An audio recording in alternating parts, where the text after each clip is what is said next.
ಹಿಂದೂ ಸಂಗಮ ಕಾರ್ಯಕ್ರಮ ಆಯೋಜನೆ ವೇಳೆ ಅಹಿತಕರ ಘಟನೆ ನಡೆದಿದ್ದು, ಕಿಡಿಗೇಡಿಗಳಿಗೆ ತಕ್ಷಣ ಶಿಕ್ಷೆಯಾಗಬೇಕು.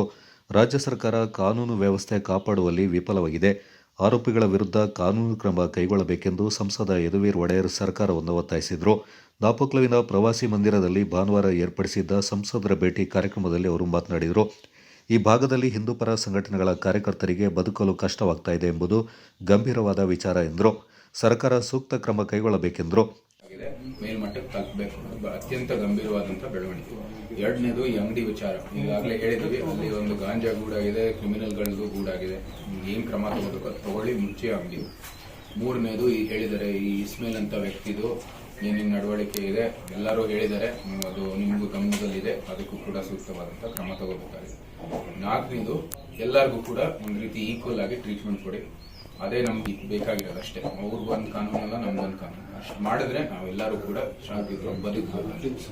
ಅಂಡ್ ಬಂಟಿಂಗ್ ಅದು ನೀವು ಎಷ್ಟು ದಿನ ಕಾರ್ಯಕ್ರಮಗಳು ಇರುತ್ತೋ ಅದೇ ಇರಲಿ, ಮತ್ತೆ ಒಂದು 3-4 ದಿನ ಇರ್ಲಿ, ಏನಂತೆ ಏನೂ ಆಗಲ್ಲ. ಇವ್ರ ಕಡೆಯಿಂದ ಪಂಚಾಯತಿ ಕಡೆಯಿಂದ 3 ದಿನ ಪರ್ಮಿಷನ್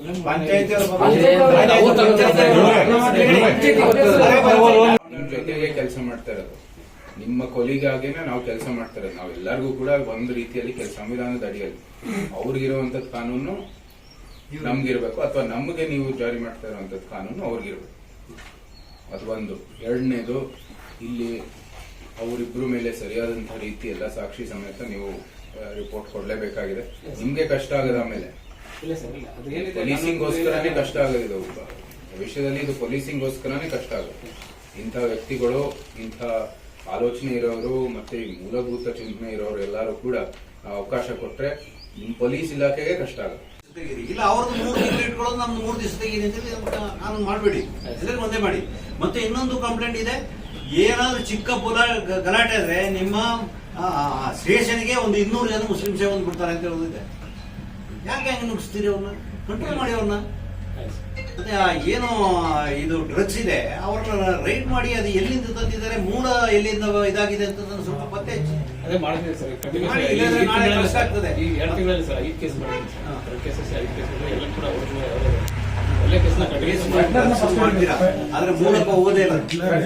ನಿಲ್ಲೋದಕ್ಕೆ ಸಂಪೂರ್ಣವಾಗಿ ತನಿಖೆ ಮಾಡಿ ಇಂಥ ಒಂದು ಆಲೋಚನೆ ಬೆಳೆಯೋದಕ್ಕೆ, ಇಂಥ ಒಂದು ಏನು ದೃಷ್ಟಿಕೋನವನ್ನು ಬೆಳೆಯೋದಕ್ಕೆ ಏನು ಅವಕಾಶ ಇದೆ ಇವತ್ತು ಮುಂದೆ ಬರ್ತಾ ಇದೆ, ಈಗಲೇ ನಿಲ್ಲಿಸುವಂತ ವ್ಯವಸ್ಥೆ ಆಗಬೇಕಾಗಿದೆ. ಮೇಲ್ಮಟ್ಟದಲ್ಲಿ ಚರ್ಚೆ ಆಗಬೇಕು, ನಿಮ್ದು ಒಂದು ವರದಿ ಹೋಗಬೇಕಾಗಿದೆ. ಬಿಜೆಪಿ ಮುಖಂಡ ಮನುಮುತ್ತಪ್ಪ ಮಾತನಾಡಿ, ಹಿಂದೂ ಬಾಂಧವರು ನಾಪೋಕ್ಲು ಪಟ್ಟಣಕ್ಕೆ ಬರಲು ಹಿಂದೇಟು ಹಾಕುವಂತಾಗಿದೆ. ಪೊಲೀಸ್ ಇಲಾಖೆ ನಿಷ್ಕ್ರಿಯವಾಗಿದೆ.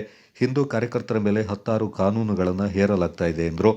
ಮಕ್ಕಳನ್ನ ಬಿಡತಕ್ಕಂಥದ್ದು, ಹಿಂಬದಿಯಲ್ಲಿ ನಿಂತು ಮಕ್ಕಳನ್ನ ಬಿಟ್ಟು ಈ ರೀತಿಯ ನಮ್ಮ ಮೇಲೆ ಹಲ್ಲೆ ಮಾಡತಕ್ಕಂಥ ಕೆಲಸವನ್ನು ಮಾಡ್ತಿದ್ದಾರೆ ಸರ್. ಆದ ಕಾರಣ ನಮ್ಮ ಒಂದು ನಾಪೋಕ್ಲನ ಹಿಂದೂ ಬಾಂಧವರು ಇವತ್ತು ನಗರಕ್ಕೆ ಬರಲಿಕ್ಕೆ ಒಂದು ಭಯ. 6 ಗಂಟೆ ಮೇಲೆ ಯಾರು ನಿಲ್ಲೋದಿಲ್ಲ, ಯಾಕಂದ್ರೆ ನಿಂತು ಇಲ್ಲಿ ನಮಗೆ ರಕ್ಷಣೆ ಇಲ್ಲ.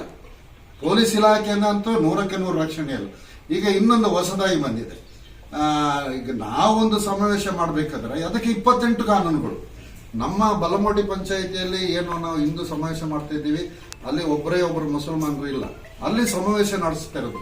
ನಮಗೆ ಅದು ಏನಲ್ಲ ಕಾನೂನು, ಬಂಟಿಂಗ್ಸ್ ಕಟ್ಟಲಿಕ್ಕೂ ಕಾನೂನು, ವಾಹನ ಅಳವಡಿಸಲಿಕ್ಕೆ ಕಾನೂನು, ಮೈಕ್ ಅದೆಲ್ಲ ಪರ್ಮಿಷನ್ ತೆಗೆಯೋಣ, ಅದರ ಸಮಸ್ಯೆ ಏನಿಲ್ಲ.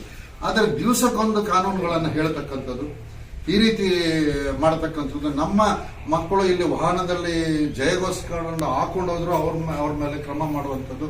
ಮಾಜಿ ಮಂತ್ರಿ, ಮಾಜಿ ಶಾಸಕ ಅಪ್ಪಚ್ಚು ರಂಜನ್, ಜಿಲ್ಲಾ ಬಿಜೆಪಿ ಅಧ್ಯಕ್ಷ ನಾಪಣ್ಣ ರವಿಕಾಳಪ್ಪ, ಬಲ್ಲಮಾವಟಿ ಬಿಜೆಪಿ ಶಕ್ತಿ ಕೇಂದ್ರದ ಅಧ್ಯಕ್ಷ ಕರವಂಡ ಲವನಾಣಯ್ಯ, ಮಡಿಕೇರಿ ನಗರ ಬಿಜೆಪಿ ಅಧ್ಯಕ್ಷ ಸುಬ್ರಹ್ಮಣಿ, ಮಡಿಕೇರಿ ಗ್ರಾಮಾಂತರ ಮಂಡಲ ಬಿಜೆಪಿ ಕಾರ್ಯದರ್ಶಿ ಉಕ್ಕಳಂಡ್ರ ಧನೋಜ್ ಮತ್ತಿತರ ಪ್ರಮುಖರು ಈ ಸಂದರ್ಭ ಪಾಲ್ಗೊಂಡಿದ್ದರು.